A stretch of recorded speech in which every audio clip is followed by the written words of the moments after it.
तो ignition of किया, यहाँ से पिन कनेक्शंस निकालते हैं एंड मैं इसको लगाता हूँ 25 पे। ओके, यहाँ मैंने इंजन कंट्रोल मॉड्यूल में एंटर किया, इंडिकेशन लैंप 70 नंबर पिन है, फ्यूल पंप रिले कंट्रोल किस पर्टिकुलर पिन पे आता है। स्वागत है आप सभी का दोस्तों आज के इस वीडियो के अंदर। आज हम देखने वाले हैं कि किस तरह से हम एक बेसिक से टेस्टर से, ठीक है, आपका जो smart can solution can box जिसको हम कहते हैं, जिसपे आप लोग जानते हैं कि सिर्फ चेकलाइट देखी जा सकती है और इमोबिलाइजर ओके है या नहीं देखा जाता है, इसी के साथ साथ स्कैन करते हैं हम लोग, ऑन टेबल डायग्नोस करते हैं। आज इसी टूल से आप जानेंगे कि इसी टूल से हम किस तरह से हमारे रेडिएटर्स को भी चेक कर सकते हैं कि रेडिएटर ईसीएम से रेडिएटर ऑन होगा या नहीं, एसी का रिले ऑन होगा या नहीं। तो हम ऑन टेबल डायग्नोस करके इस पर्टिकुलर टेस्टर से हमारे इस ईसीएम को, जो Hyundai का कैफिको का ईसीएम है, इस ईसीएम को ऑन टेबल इसी से डायग्नोस करके इसके मल्टीपल सर्किट्स चेक करेंगे, जैसे कि आपका ऑयल कंट्रोल वाल्व से लेकर के आपका आपका आइडल स्पीड एक्चुएटर है, ये डिफरेंट सर्किट्स कैसे एक्टिवेट होते हैं, ये सभी का सभी चीजें हम जो है ना इसी टेस्टर के ऊपर टेस्ट करने वाले हैं। तो दोस्तों वीडियो के अंत तक बने रहना, और अगर आप चाहते हो कि इससे भी एडवांस टेस्टर आप खुद बनाओ और आप खुद ईसीएम रिपेयरिंग सीखो, तो यहाँ आप देख सकते हैं ये एक टेस्टर है जिसके ऊपर में हमने रेडिएटर से लेके हर एक चीज को चलाने के लिए सेपरेट सर्किट दिया हुआ है।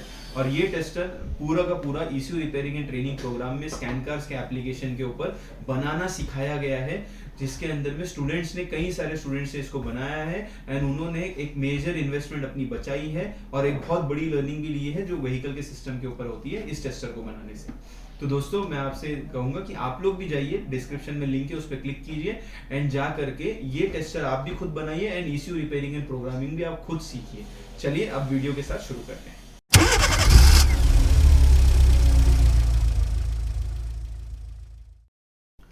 ओके, तो दोस्तों जैसे आप यहाँ पर देख सकते हो हमारा पूरा सेटअप रेडी है। देखिए यहाँ हमारा टेस्टर है और इसको मैंने ईसीयू से कनेक्ट कर दिया है। तो ये ओल्ड एक्सेंट, ये ओल्ड वर्ना कह सकते हैं आप, ओल्ड वर्ना का 2005 की वर्ना का ये ईसीयू है M798, और इस पर्टिकुलर ईसीएम के ऊपर में सारे कनेक्शन यहाँ लगा दिए और ये मैनुअल ट्रांसमिशन का है। अब नॉर्मली जब आप टेस्ट करते हैं कनेक्शंस लगा के यूनिवर्सल केबल से, आप मेन ऑन करते हैं, इग्निशन ऑन करते हैं और आपकी चेक लाइट आती है और इमो की लाइट ब्लिंक होती है, क्योंकि यहाँ पर इमोबिलाइजर कनेक्टेड नहीं रखा है मैंने एंड वो नहीं रखूंगा। ठीक है, तो सबसे पहले तो आप ये देख लीजिए कि जब आप इसको कनेक्ट करते हैं, ओके, जब इसको कनेक्ट आप करते हैं तो कनेक्ट करने के बाद में हम इसको सबसे पहले ऑन टेबल डायग्नोस कर लेंगे। सो जब हम डायग्नोस कर रहे हैं, ओके, तो यहाँ हम लोकल डायग्नोस में जाते हैं। लोकल डायग्नोस के अंदर में हम लोग ऑल में रहते हैं। तो सबसे पहले तो एक चीज़ याद रखिए, आप जब भी टेबल पे डायग्नोसिस कर रहे हैं तो आप ध्यान में रखना कि टेबल पे डायग्नोसिस करते वक्त में आपको गाड़ी नहीं भी पता है तो आप सिर्फ ईसीएम लेकर के आए हो। अगर आप सिर्फ ईसीएम लाए हो तो आपको गाड़ी नहीं भी पता है, तब भी आप पता लगा सकते हो किस कंपनी का ये ईसीएम है या किस गाड़ी का ईसीएम है। तो हम ईओबीडी फंक्शन में जाते हैं। यहाँ पर कोई भी engine control module European OBD function के थ्रू रीड हो जाता है। तो यहाँ मैं ओके पे क्लिक करता हूँ। ओके, जैसे आप देख सकते हैं ईसीयू बिल्कुल ओके है, चेकलाइट आ रही है और यहाँ पर ये मेन रिले ऑन हो रहा है बेसिकली, और इमो की लाइट हर कुछ सेकंड के बाद ब्लिंक होती रहेगी उसके प्रोटोकॉल के अकॉर्डिंग। और यहाँ पर जेनरिक ईओबीडी में रीड हो जाता है। जेनरिक ईओबीडी में रीड होने के बाद में यहाँ पे आप कैनबक्स प्रोटोकॉल में ये रीड हो जाएगा, बिकॉज मेरा कैन पे ही है, मैच हो गया, ईसीयू ऑन है। विन नंबर इसके अंदर नहीं है फिलहाल, malfunction indication is off, DTC एक ही है इसके अंदर में। ओके, तो यहाँ से अब हम चले जाते हैं, एंटर करते हैं। ओके, एंटर किया तो यहाँ पे आपको read fault code, clear fault code का ऑप्शन दिखता है। ओके, तो रेगुलरली जो काम कर रहे हो देख रहे होंगे। तो यहाँ पे आप रीड फॉल्ट कोड पे जाते हैं तो हम जेनरिक फॉल्ट देखेंगे। तो जब जेनरिक फॉल्ट में जाते हैं तो दो प्रीफर टू मैनुअल के फॉल्ट आते हैं और एक ही फॉल्ट आता है, malfunction indicator lamp control circuit, that's it, दूसरा कुछ नहीं आता। तो ये जो पर्टिकुलर ईसीएम है इसके अलावा कोई फॉल्ट नहीं दे रहा है बाकी। और इसके अलावा में आप फिर क्लियर कर सकते हो उसी फॉल्ट कोड को, तो आपका फॉल्ट जो है वो क्लियर हो जाएगा। यस, तो वापस से रीड करूंगा अगर मैं जेनरिक में जा करके, तो नो फॉल्ट कोड, बिकॉज मैंने जस्ट फॉल्ट कोड्स क्लियर किए। तो ये हो गया बेसिक डायग्नोसिस जो कि हो जाता है हमारा टेबल पे। अब जनरली आप दूसरे मॉड्यूल्स के ऊपर अगर जाओगे तो उनके अंदर में आपको 10 to 12 फॉल्ट दिखेंगे, बिकॉज ईसीएम को जब कुछ भी कनेक्टेड नहीं है तो ऑन टेबल ईसीएम सब कुछ दिखाएगा। बिकॉज फॉल्ट आता कब है? फॉल्ट आता है जब आपके ईसीएम पे कुछ कनेक्शन रहे, कुछ कनेक्शन कटेगा, बराबर, कोई पर्टिकुलर वायर कटेगा सेंसर का, कोई पर्टिकुलर केबल कटता है, तब जाके फॉल्ट आता है। बट इसको कुछ जुड़ा हुआ ही नहीं है, तो बेसिकली सारे फॉल्ट आने चाहिए, बट ये ईसीएम नहीं दे रहा सिवाय एक फॉल्ट कोड के। ओके, तो आप कोई दूसरे पर्टिकुलर ब्रांड का लोगे, कैफिको का, बॉश का, तो वो 10 से 12 फॉल्ट हमेशा देंगे अपने अंदर में, बिकॉज उनके सर्किट के नेचर वैसे होते हैं। ठीक है, और ये डिटेल में अगर आपको हर एक का जो है ये कवर किया जा रहा है ट्रेनिंग प्रोग्राम के अंदर में स्टेप बाय स्टेप। ठीक है, कि बॉश का कैफिको का किस तरह से होता है। फिलहाल हम यहाँ देख लेते हैं कि अब यहाँ पर मुझे ईओबीडी से तो सिर्फ रीड फॉल्ट कोड और इतना पता चला कि भाई ईसीयू जिंदा है। तो ये टेस्टर पे बेसिकली इतना ही होता है। इसके अलावा आप ज़्यादा से ज़्यादा ये कर सकते हो कि आप की कोडिंग कर सकते हो यहाँ पे इमो कनेक्ट करके। बट हम एक स्टेप इसको आगे ले जाने वाले हैं आज। तो हम एशियन में चले जाते हैं, बिकॉज Hyundai की गाड़ी है। Hyundai में मैं चले जाता हूँ, ओके क्लिक करता हूँ। अब Hyundai में आने के बाद में यहाँ पर इसको अपना प्रोसेस करने देते हैं, ये अपना प्रोसेस कर लेगा एंड देन एक्टिवेट होकर के एंटर करके ले जाएगा। ओके, तो देख सकते हैं आप loading vehicle data communicating with ECU, तो ये अपना कम्युनिकेशन कर रहा है। ओके दोस्तों, तो देखिए इमो की लाइट और ये ब्लिंक हो रही है properly. So on table diagnosis के अंदर में आपको बेसिक फंडामेंटल अगर आपका क्लियर है, ठीक है, अगर आप ऑटोमोटिव के कंट्रोल मॉड्यूल के फंडामेंटल जानते हैं तो ये आप बहुत आसानी से कर सकते हैं, बिकॉज हमको सर्किट समझ आते हैं। हम जब सर्किट समझते हैं तो जो काम अभी हम कर रहे हैं ये बहुत आसान हो जाता है और लॉजिकल हो जाता है कि ये बिल्कुल ऑफकोर्स हर ईसीएम में हो सकता है। ओके, तो जैसा मैंने Hyundai में आया, जनरल एरिया में अभी मैं जाऊंगा। अब यहाँ पे मेरी गाड़ी है एक्सेंट। अब एक्सेंट में Hyundai में एक चीज याद रखिए, Hyundai मॉडल के अकॉर्डिंग होता है, HC, BN7i, HCI, HC, MC, LC। तो HCI जो है वो 17 के बाद के जनरेशन की गाड़ी है, MC जो है ये सबसे ओल्ड जनरेशन है। ओके, फिर RB जो है RB मिड जनरेशन है, बट एक्सेंट RB इंडिया में आई नहीं, वरना RB चलती है इंडिया के अंदर। सो ये डिटेल जो है आपको पता होनी चाहिए पहले से व्हीकल के बारे में। तो यहाँ मैं जानता हूँ ये एक्सेंट MC है 5 से 6 की, यहाँ सारे ईयर मॉडल दे रहे हैं। यहाँ मैं चले जाता हूँ 2006 में, और यहाँ पर मेरा जो पर्टिकुलर इंजन है वो है 1.4 लीटर पेट्रोल। ओके, अब इस पर मैं क्लिक किया। अब यहाँ पर इसके अंदर मैं सिस्टम लिस्ट में जाऊँगा। सिस्टम लिस्ट में मुझे सिर्फ और सिर्फ ECM रीड करना है, बिकॉज बाकी कुछ है नहीं मेरे टेबल पे, तो मैं एंटर कर लेता हूँ। ओके, यहाँ मैंने इंजन कंट्रोल मॉड्यूल में एंटर किया और मेरा एंटर हो गया सक्सेसफुली। मैं किसी और के थ्रू जाता, किसी और व्हीकल के थ्रू जाता तो ये नहीं लेता, बट स्पेसिफिक अपने व्हीकल के थ्रू ही ये ले लेगा। तो ये चीज़ का आप लोगों को पूरा ध्यान रखना है। ओके, अब यहाँ पे अगेन फॉल्ट क्या ऑप्शन आ रहा है, read fault code, clear fault code. तो रीड फॉल्ट कोड करूंगा अगर मैं, सी मैल फंक्शन इंडिकेटर लैंप, वही फॉल्ट आ रहा है। ओके, दूसरा फॉल्ट नहीं आ रहा है यहाँ पे कोई, और क्लियर फॉल्ट कोड तो वो क्लियर हो जाएगा। बट स्पेसिफिकली हम यहाँ पर है देखने के लिए कि इसके ऊपर में, जैसे हमने समझा कि radiator, AC, oil control valve और ISC आपका आइडल स्पीड कंट्रोल किस तरह से आखिर इसके ऊपर में चेक हो सकता है, ये मैं कैसे कह सकता हूँ। तो देखिए इसके लिए आपको ये समझना होगा कि जो भी कंट्रोलिंग ECM से ग्राउंड पे होती है वो सारी चीजें इसके ऊपर चेक की जा सकती है। याद रखिएगा, जो भी ECM के अंदर आपका कोई पर्टिकुलर सिस्टम ग्राउंड पे एक्टिवेट होता है तो आपके रिलेज ग्राउंड पे एक्टिवेट होते हैं। आप ओके, आपके थ्रॉटल वाल्व्स होते हैं, उनके एक पर्टिकुलर वायर को ग्राउंडिंग चाहिए होती है। तो जो भी ग्राउंड पे एक्टिवेट होने वाला सर्किट है इसके अंदर में, वो सभी के सभी जो है यहाँ पर आप इसके ऊपर टेस्ट कर सकते हो। एंड कैसे, तो वो होगा यहाँ आपके डायग्नोस्टिक टूल के एक्चुएशन टेस्ट के फंक्शन में।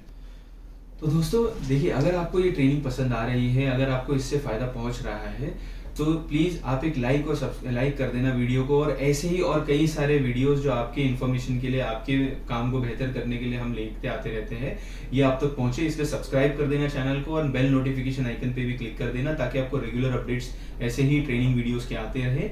और साथ ही साथ में अगर ये ट्रेनिंग आपको पसंद आई है तो आप इसी तरह से कंटिन्यूअसली अपने आप को ग्रो करने के लिए स्कैनकार्स एप्लीकेशन के ऊपर जा सकते हैं, जिसका लिंक डिस्क्रिप्शन में अवेलेबल है। चाहिए उस पर क्लिक कीजिए, वहां पे आपको व्हीकल डायग्नोसिस और ECU रिपेयर दोनों की ही ट्रेनिंग मिलेगी। ये भी पूरी की पूरी डिटेल ट्रेनिंग जो है उस पर्टिकुलर प्लेटफॉर्म पे आपको मिल जाएगी। और आपकी ट्रेनिंग होने के बाद में जो सर्विसेज की आपको जरूरत पड़ेगी, उन सर्विसेज के लिए भी वहां पर ECM pinouts, wiring diagrams, IC data sheet, ECM schematics पूरे के पूरे वहां पर प्रेजेंट है, ताकि आपका काम ज्यादा जल्दी और ज्यादा इफेक्टिवली और एश्योर्डली हो जाए, कि आप बिल्कुल कह सको कि भाई मैंने अगर ECM बनाया तो ये बिल्कुल सही है, सही तरीके से। तो आप जाइए जल्द से जल्द प्लेटफॉर्म के ऊपर में और उस ट्रेनिंग का लाभ उठाइए।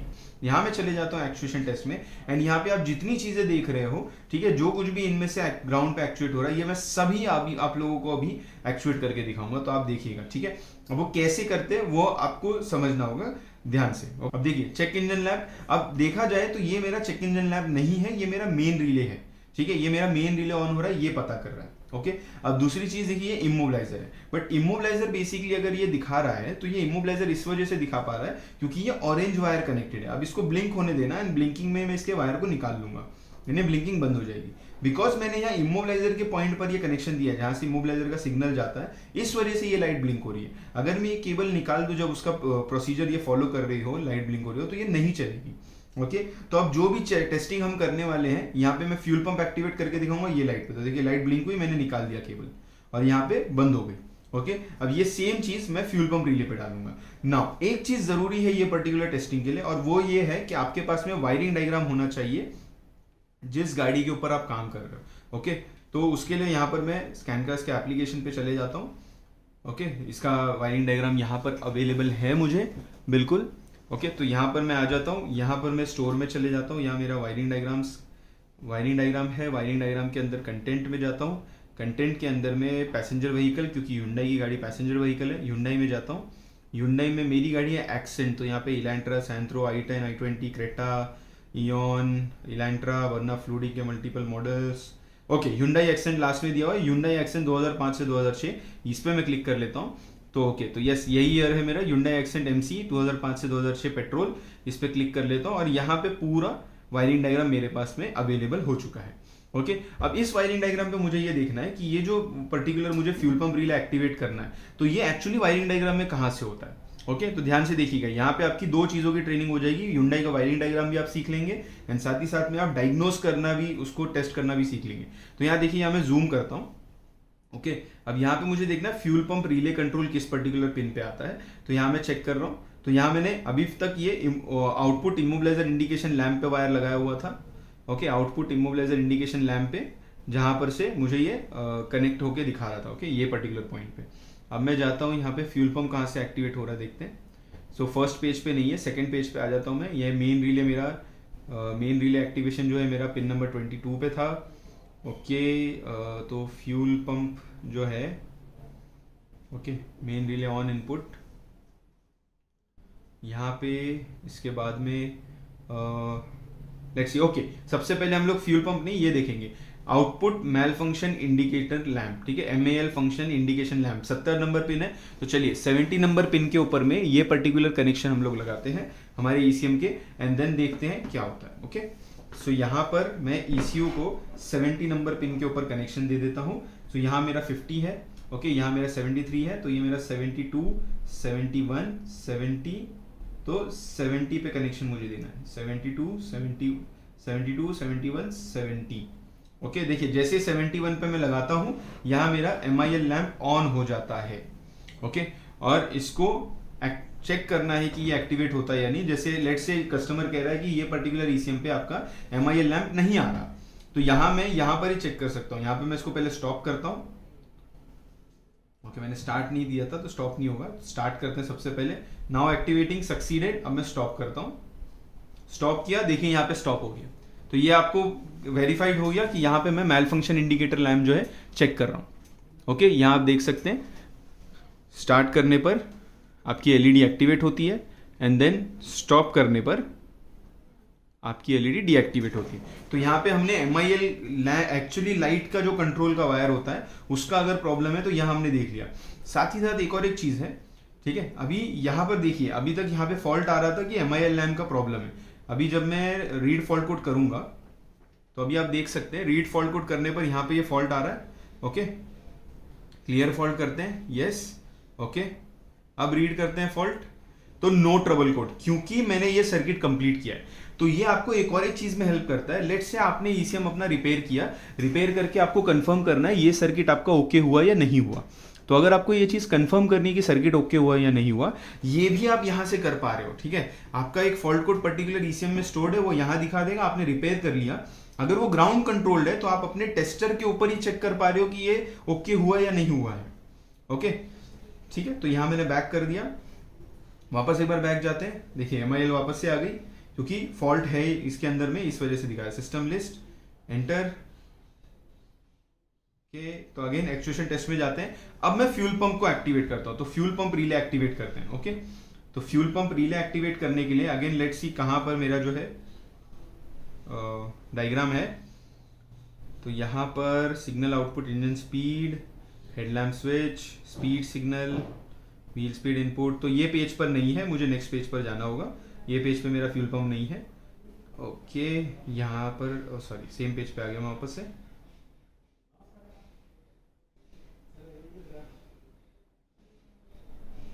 Okay fuel pump relay control pin number 46। देख सकते हैं आप, यानी पिन नंबर 46 पर मुझे ये कनेक्शन लगाना है एंड देन चेक हो जाएगा फ्यूल पंप। ओके, तो यहाँ मैं इग्निशन ऑफ करता हूँ, वायर निकालते हैं। ओके, 50, 49, 48, 47, 46, ठीक है। तो यहाँ पे 46 पे लगाया and activate, fuel pump on हुआ, ऑफ हो गया। यही प्रोटोकॉल होता है, आई बिलीव सभी को पता होगा कि फ्यूल पंप ऐसे ही ऑन होता है। अब समझिए आपके पास ये पर्टिकुलर सर्किट का फॉल्ट आया, आपने रिपेयर किया ईसीएम को, ठीक है, ये एक्टिवेट नहीं हो रहा था, तो आप फ्यूल पंप रिले पे जाते हो एंड डेटा स्ट्रीम से आप इसको एक्टिवेट करते हो। स्टार्ट करने पर यहाँ पे सक्सीड दिखाता है एंड स्टार्ट हो जाता है। स्टॉप क्लिक करने पर यहां पर आपका स्टॉप हो जाता है। सो आप देख रहे हैं एक सादे से टेस्टर से, सिंपल से टेस्टर से, और ये टेस्टर ने कभी नहीं बताया है कि ये सारे चीज इस पे कर सकते हैं, बट हमारे फंडामेंटल नॉलेज बिकॉज स्ट्रांग है, हम अपने फंडामेंटल्स को स्ट्रांग रखते हैं, उसकी वजह से हम ये सारे काम इस पे कर पाए। ठीक है, तो अभी बैक कर लेते हैं। तो इसी तरह से अब जैसे हमने फ्यूल पंप चेक किया, चेक इंजन लैम्प चेक किया, ऐसे आप एसी कंप्रेसर रिले, आप वायरिंग डायग्राम में देखोगे कंप्रेसर रिले कहाँ चालू होता है, ठीक है। इमोबिलाइजर लैंप आप चेक कर सकते हो। फैन मोटर, आपका फैन हाई स्पीड लो स्पीड पे एक्टिवेट होगा कि नहीं, ये चेक कर लेते हैं, बिकॉज रेडिएटर के ईसीएम में कई बार प्रॉब्लम आते रहते हैं, तो ये एक चेक कर लेते हैं कि fan motor control high speed और लो स्पीड पे कैसे होगा। तो अगेन वायरिंग डायग्राम में जाते हैं।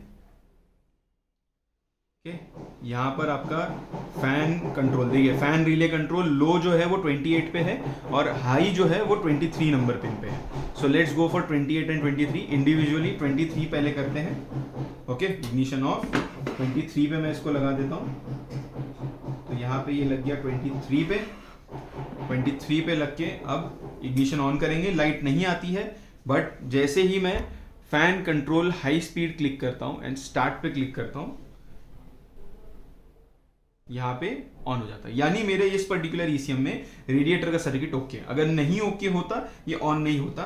ठीक है, अब मैं स्टॉप कर देता हूं, वो ऑटोमेटिकली क्लोज कर देता है। अब ये स्टॉप भी हो गया है। Okay, back. तो अगर कोई इश्यू होगा तो अब आपको समझ आ गया होगा कि किस तरह से ऑन टेबल डायग्नोस करके आप अलग अलग ईसीएम को चेक कर सकते हो। ठीक है, अब एक और एक चीज बताता हूं। यहाँ पे चलिए, यहां तक फैन कंट्रोल लो स्पीड जो है, लो स्पीड भी एक बार देख लेते हैं, फिर हम ISA करेंगे, बिकॉज ISA जो है वो थोड़ा सा डिफरेंट सर्किट है। ओके, 28 दूसरा था हमारा, तो अब 28 पे लगा के यहां पे low speed start, okay, and then stop. Stop हो गया, बैक। तो सिंपल सी चीज समझिए, आपके डायग्नोस्टिक टूल के अंदर जितने एक्चुएशन टेस्ट अवेलेबल है आपके एक्चुएटर्स के, ओके, इसके अलावा अगर आपका हाई प्रेशर पंप एक्टिवेट करने का ऑप्शन दिया गया है, EGR वाल्व एक्टिवेट करने का ऑप्शन यहाँ पे दिया हुआ है, अगर वो डीजल होती है, पेट्रोल गाड़ी है, डीजल में आप EGR वाल्व के पिन, पर्टिकुलर पिन जहां से कंट्रोल होता है ईसीएम पे, वहां लगाइए, यहाँ से एक्टिवेट कीजिए। अगर चल रहा होगा तो यही टेस्टर पे दिख जाएगा। ठीक है, उम्मीद करता हूं दोस्तों इससे आपको फायदा बहुत बहुत पहुंचेगा और आप इसको और एक्सप्लोर करेंगे अपने अपने कंट्रोल मॉड्यूल्स पे यहाँ पर। ठीक है, अभी ISA की बात करते हैं, आइडल स्पीड एक्चुएटर। तो आइडल स्पीड एक्चुएटर को चेक करने के लिए मुझे उसके भी पिन आउट देखने होंगे कहां पर है। ओके, तो चलिए आइडल स्पीड एक्चुएटर देखते हैं, ISA। अब ये तो ग्राउंड कंट्रोल भी नहीं है, बट स्टिल हम इसको चेक कर पाएंगे। Okay, ISA idle speed actuator first page पर नहीं है मेरा, यहां पर है।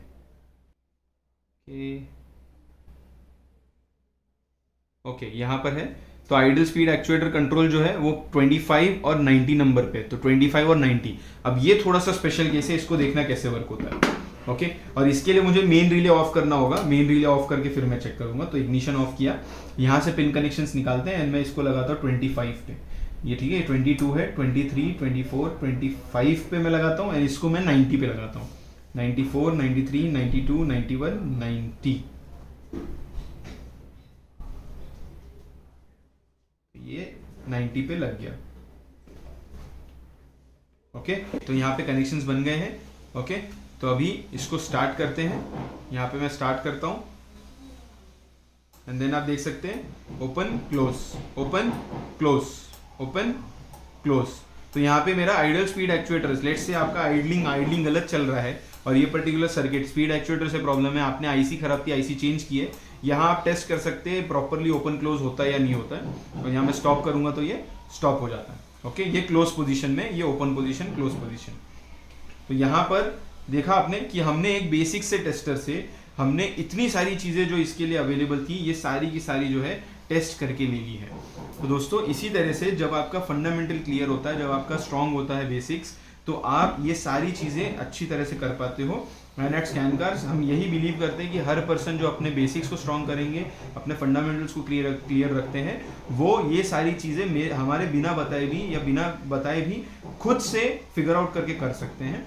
तो जैसा मैंने कहा, आप लोग इस चीज़ का फ़ायदा उठाना चाहते हो, ऐसे ही कई सारी ट्रेनिंग्स और कई सारे ट्रिक्स अगर आप सीखना चाहते हो तो स्कैनकार्स के एप्लीकेशन पे जाइए, डिस्क्रिप्शन में आपको लिंक मिल जाएगा और उसमें जा करके आप ECU रिपेयरिंग एंड ट्रेनिंग को अपने कंफर्ट के ऊपर में आप पूरा कोर्स लीजिए। अपने घर बैठे बैठे कमाते कमाते आप अपने जो है कोर्स को पूरा कर सकते हैं। एंड ये सारी ट्रिक्स जो है इससे भी एडवांस लेवल पे डिफरेंट ECM पे आप ले सकते हैं। जैसा मैंने बताया जो टेस्टर, वो टेस्टर आप बना सकते हैं। तो दोस्तों जाइए और पूरे सर्विसेज का लाभ उठाइए। अब आपको वीडियो अच्छा लगा है तो काइंडली लाइक एंड सब्सक्राइब कर दीजिए, लाइक कर दीजिए वीडियो को और सब्सक्राइब कर दीजिए चैनल को। और ये वीडियो अपने और भी टेक्नीशियंस तक पहुंचाइए ताकि वो भी इन सारी लर्निंग्स का फ़ायदा उठा सके। तो बहुत बहुत शुक्रिया दोस्तों, धन्यवाद।